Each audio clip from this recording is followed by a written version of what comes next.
que el govern havia de fer una pensada sobre el que està passant i li he dit que no cal que ho fes ara perquè entenia que vostès estan en estat de xoc i de fet la intervenció de vostè i la intervenció del portaveu de Junts pel Sí ha vingut a confirmar això. Continuen estant en una bombolla, s'hi senten a gust, entre altres coses perquè sortir de la bombolla suposa reconèixer el que abans ja li hem dit, que vostès han construït, vostès com a govern, un full de ruta que està en un cul de sac i no saben com sortir-se'n. El que passa és que, molt em temo que a partir d'ara el que passarà una cosa molt típica del pujolisme, ja l'he dit alguna vegada, a menys política, més jocs florals. I avui vostè ha començat aquests jocs florals amb la seva segona intervenció. Bé, esperem que vingui el 26 de juny els resultats, que vostès donguin una mica de pausa, reflexionin en fred i a veure si són capaços de saber llegir el que està passant en aquests moments al govern i a la política catalana. Amb això que no sé si... Cunyeta, no, vostè ridiculitza, sí, ho fa amb aquesta gràcia que té, però ridiculitza. Llavors diu, vostès han plantejat esmenes que uns diuen una cosa, els altres la contrària i tots voten el mateix. Perdoni, això és el que passa moltes vegades amb el debat de pressupostos i vostè ha participat moltes vegades com a gent amb aquest mateix paper. El que passa és que és evident que vostè sabia que hi ha models diferents de societat amb els pressupostos que els hi plantegem i la seva responsabilitat era buscar vots per aconseguir el màxim comú denominador. I no els ha buscat. Més bé, els ha rebutjat. Vostè m'ha rebutjat a mi personalment i al president del nostre grup moltes vegades la possibilitat de parlar. Fins i tot algunes vegades en certa prepotència política, ja l'he dit abans. Vostè pensava que ho tenia tot lligat i ara resulta que no. El responsable d'això és vostè. No ens tiri les culpes a nosaltres, que li hem ofert 200.000 vegades i el grup socialista l'acaba de dir també, jo ho he vist, la possibilitat de parlar. Bé, amb això estem.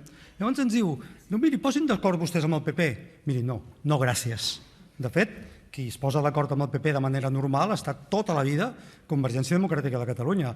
Reforma laboral, política fiscal, que l'han fet des de Catalunya encara que votada a Madrid, el tema important de la llei d'estabilitat pressupostària, que ara paguem les conseqüències, votada per al partit dels presidents, i vostè diu, jo no, que sóc d'esquerra.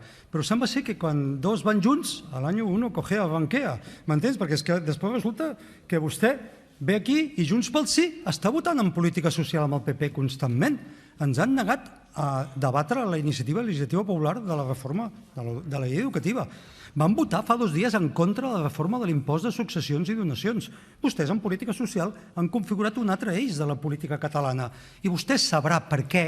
Vostè posa les declaracions i la política la fa Convergència Democràtica, però a nosaltres no ens dongui la culpa d'això. És una responsabilitat seva. I deixi'm dir-li, amb total respecte personal, però amb una forta crítica política, si vostè em diu que mai ha mentit, jo m'ho crec. Em sembla una afirmació una mica jueu-cristiana, però bé, està bé. Seu parlamentària no sé què bé, però si vostè no ha mentit, deixi'm que li digui que com a conseller d'Economia és molt indocumentat. I vaig a justificar això. Ens acaba de dir fa un moment que els beneficis fiscals, ens els ha tirat així, com si... El senyor Coscubiela hauria de saber que els beneficis fiscals la majoria són per l'habitatge. Doncs no, una part no. Miri, és que vostè, conseller d'Economia, hauria de saber que dels 1.200 milions, 1.202 milions de beneficis fiscals que depenen de normativa de la Generalitat, d'habitatge només són 26 i que la majoria d'aquests, pàgina 58 de la memòria de beneficis fiscals, si vols ho mira i si no el repto a sortir a fora d'aquí amb els periodistes a veure-ho, i que de la majoria dels 1.202 beneficis fiscals, 979 corresponen a l'impost de successions i donacions. Aquest que vostès no han volgut modificar. Ho sento, en política no sé què és pitjor, si dir mentides o ser un indocumentat des d'aquest punt de vista. Les dues coses són molt perilloses per un país. Deixi'm dir-li una altra cosa, senyor Junqueras, vicepresident, amb tot el respecte. Jo no el renyo, nosaltres no el renyem perquè vostè no hagi posat ingressos ficticis. Al contrari, havíem de dir moltes vegades que les persones no viuen de gestos i els governs tampoc. Nosaltres l'hem renyat políticament que vostè no accepti utilitzar les potencialitats fiscals que té Catalunya per abordar una millora dels ingressos, ja no només amb la reforma dels impostos importants. Miri, ara que estan vostès junts, em poden contestar vostè, un dels dos, el senyor Comín o vostè, per què no hi ha ni una sola mesura, ni un sol plantejament per veure com es recupera una part dels 2.000 milions que vostès han reconegut que haurien de pagar les mútues i estan pagant el Sistema Nacional de Salut? Jo sé que això no es recupera de cop, ja sé que és molt difícil, que això no són accidents de tràfic, però no hi ha ni una sola mesura, i si no, que se'ns expliqui des d'aquest punt de vista. Sobre l'agència tributària, A veure, vostè ha estat tota l'estona utilitzant la típica tècnica de la fal·làcia de l'home de palla. Vostè s'inventa les nostres intervencions, no la meva, la resta dels grups, perquè així les pot combatre millor. Però clar, és que ens imputa coses que no hem dit. Miri, de l'agència tributària nosaltres som uns ferms partidaris, no d'ara, des de sempre. Digui-li amb el portaveu de Junts pel Sí. Però som uns ferms partidaris d'una agència tributària que actuï en cooperació també amb l'agència tributària espanyola. Per què?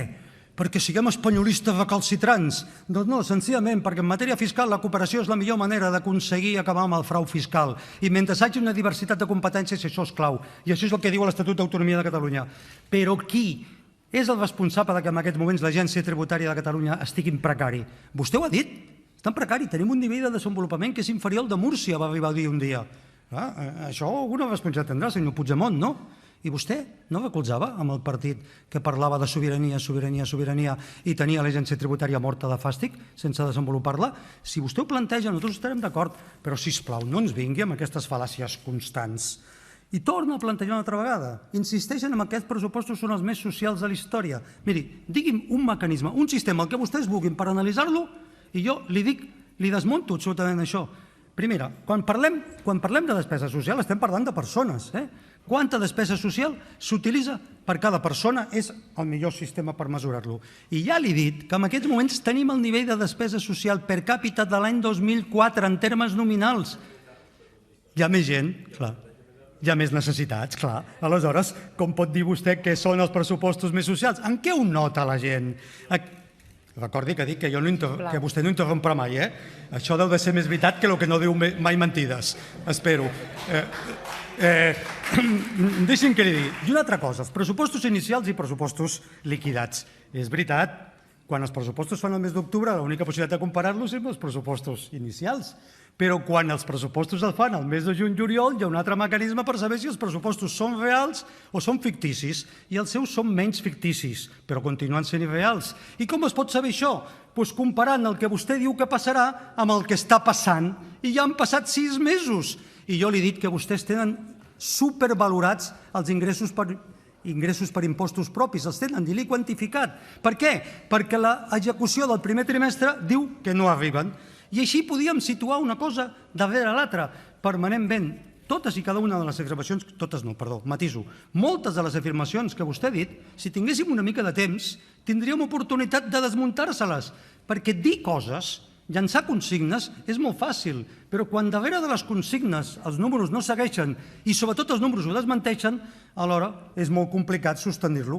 Clar, que quan un es té la divisió no corazada Ítaca, a Madrid es diu Brunete, aquí es diu Ítaca, és aquesta divisió corazada mediàtica que repeteix sistemàticament tot el que el govern vol, és molt fàcil des d'aquest punt de vista plantejar el que vostè fa.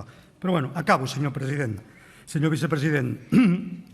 Miri, jo, a diferència de la companya Alicia Romero, jo sí que sé, i ella també, a què ha vingut vostè aquí a la segona intervenció. Vostè ja dona els pressupostos per perduts i aleshores ha vingut a posar àrnica al seu grup. Com? Donar-los una satisfacció al cos, arrencant 4 aplaudiments.